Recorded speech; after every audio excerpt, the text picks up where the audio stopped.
تسبیح ہاتھ میں پکڑنے کے دو مقاصد ہوتے ہیں، ایک تو کاؤنٹنگ کرنا، اور دوسرا جب توجہ بٹ جائے تو فوراً اللہ کے ذکر کی جانب تسبیح کی وجہ سے متوجہ ہو جانا۔ بعض لوگ جب تسبیح کرتا ہوا کسی کو دیکھتے ہیں تو وسوسہ ڈالتے ہیں اور یہ کہتے ہیں کیا گن گن کے اللہ کا ذکر کرتے ہو۔ تو مقررہ تعداد میں تسبیحات پڑھنا اور وظائف پڑھنا یہ بھی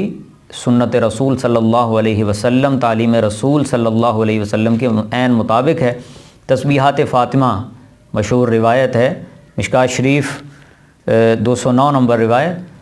فرمایا 33 مرتبہ سبحان اللہ پڑھنا بیٹے، 33 مرتبہ الحمدللہ اور 34 مرتبہ اللہ اکبر، مفہوم روایت۔ تو یہ کاؤنٹنگ خود حضور بتا رہے ہیں۔ حضرت ابو سعید خدری رضی اللہ عنہ کی روایت ہے جو مشکوٰۃ شریف 211 نمبر روایت موجود ہے، فرمایا کہ رات کو بستر پہ سوتے وقت پہلے یہ 3 بار یہ کلمات پڑھو، استغفر اللہ الذی لا الہ الا هو الحی القیوم واتوب الیہ، تو تمہارے گناہ سمندر کی جھاگ کے برابر ہوئے،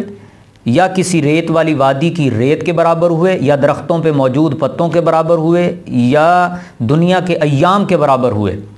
تو اللہ رب العزت وہ تمام صغیرہ گناہ معاف فرما دیں گے۔ اور پھر حضرت عثمان بن ابی العاص رضی اللہ تعالیٰ عنہ نے جب اپنے بدن میں درد کی شکایت کی تھی رسول پاک صلی اللہ علیہ وسلم سے، مشکوٰۃ شریف 134 نمبر روایت، تو اللہ کے نبی نے فرمایا تھا 3 بار بسم اللہ الرحمن الرحیم پڑھو اس جگہ پہ ہاتھ رکھ کے جہاں درد ہوتا ہے، اور پھر 7 بار فرمایا یہ کلمات پڑھو، اعوذ بعزت اللہ وقدرتہ من شر ما اجید واحاذر۔ تو یہ کاؤنٹنگ تو خود حضور صلی اللہ علیہ وسلم بتا رہے ہیں، مختلف مواقعوں پہ تعلیم دے رہے ہیں، تو کسی بھی قسم کے وسوسے میں آنے کی بجائے آپ اللہ کا ذکر کرتے رہیے، تسبیح کا استعمال کرتے رہیے، اور پھر there is nothing wrong with that۔ سمجھ سے بال آتا رہے کہ اس پہ آبجیکٹ کرنے کی کیوں